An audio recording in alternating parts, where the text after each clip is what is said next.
Thank you very much, Mr. Chairman. Attorney General Bondi, good to see you. Welcome. I've been listening closely in this hearing, and I've heard over and over from my Democrat colleagues concerns about targeting political enemies, and they've accused you of all manner of things and the current president. I've also heard them said, and I just wrote it down because I wanted to be sure I heard it correctly. I've heard them say that Joe Biden never targeted his political enemies.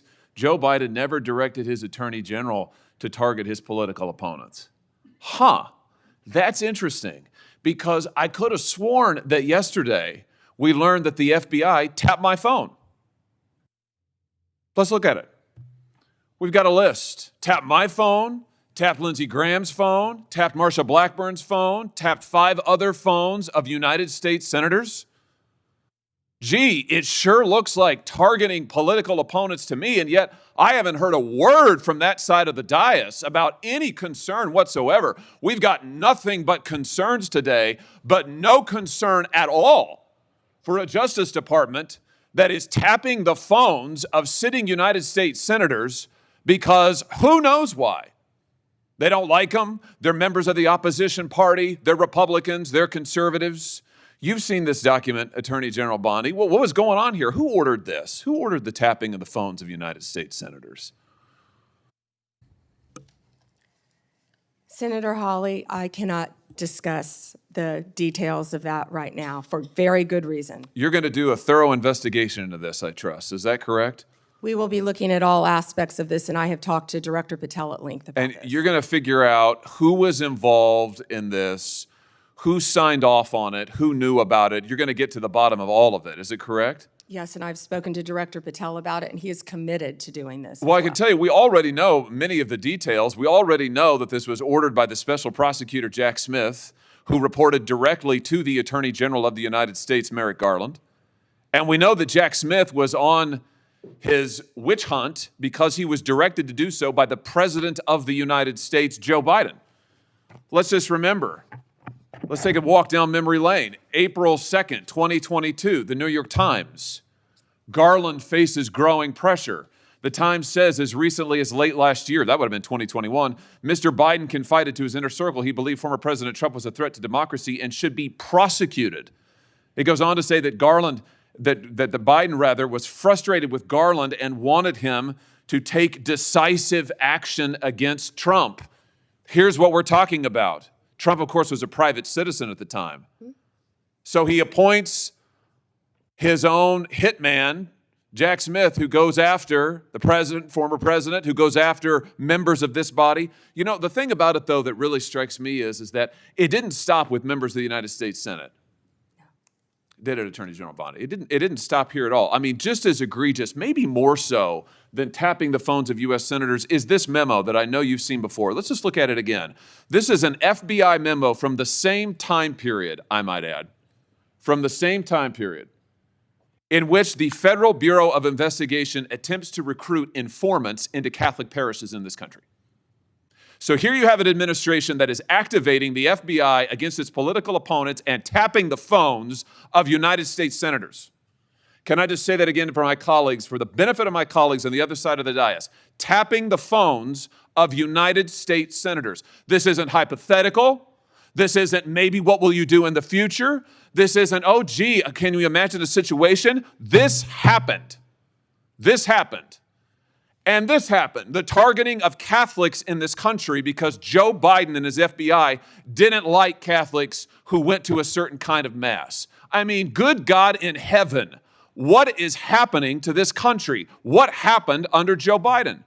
Or then how about this, the infamous school board memo, where Merrick Garland, at the direction of the White House, issued a memo activating the FBI's counterterrorism division against parents who attended school board meetings and had the temerity to ask what their kids were being taught. And some of those parents were treated like this. Let's just remember. Let's remember how parents were treated. Treated like this man. That's right. A parent at a school board meeting, I think in Virginia, who was drug out of the school board meeting. He's bloodied there, you can see it. And what was the response of Joe Biden's DOJ and FBI? It was to issue a memorandum saying that people like this ought to be investigated by the counterterrorism unit. And unbelievably, they were. They were. Or how about this? Let's remember Mark Houck and the pro-lifers who were prosecuted for what? For going to a clinic, an abortion clinic, and praying on a sidewalk outside an abortion clinic. This is Mark Houck and his beautiful family at Mass. This man, at the direction of Joe Biden's FBI, this man had an FBI SWAT team come to his door in the early morning hours with his beautiful children there, terrorizing them with weapons drawn. He was then arrested and prosecuted. And fortunately, a jury acquitted him. This is what was happening under Joe Biden. United States senators spied upon. Former presidents, the political opponents of the president at the time, targeted, prosecuted. Pro-lifers, targeted, prosecuted. Catholics, targeted, prosecuted. 92 conservative organizations put under surveillance, targeted for potential prosecution. Gee, I don't know. Would you call that an example of weaponization, Attorney General Bondi? Do you think that's a fair characterization?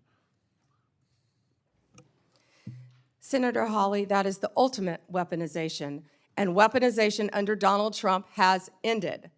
It has ended. Harmeet Dillon is running our civil rights unit, and she is doing an incredible job. No longer will parents be targeted. No longer will parents who care about whether their elementary school children have to read a transgender book be targeted and told they cannot have any say in their child's education. That has ended under this administration. People can worship freely, whether they're Catholics at synagogues or Muslims. Everyone can worship freely. That was the ultimate weaponization. They were targeting Catholics. No longer. They have been targeting so many American citizens throughout this country. And Senator Hawley, you have been a champion of this, and thank you for being a champion of that. But under Donald Trump's watch, it has ended. You know, I think about some of the abuses of power in this country's history, and there's been, sadly, a lot of them by members of the executive branch over the years, whether it's Watergate, whether it's what J. Edgar Hoover did in his time at the FBI, spying on many public figures, RFK, MLK, JFK, you name it. And I just have to say, what we now know happened in the last 4 years under this administration surpasses all of that. It surpasses all of it. Not just for the interference in the legislative branch, not just for the blatant disregard for the separation of powers, not just for the blatant disregard for the First Amendment, but for the targeting of ordinary American citizens who can't afford lawyers, who can't afford to mount a defense, who when the FBI knocks at their door or comes with the SWAT team, they don't know what to do. It is absolutely a disgrace. It is a stain on the history of this country and on the conscience of this country what this administration did in the last 4 years. So here's what I think needs to happen.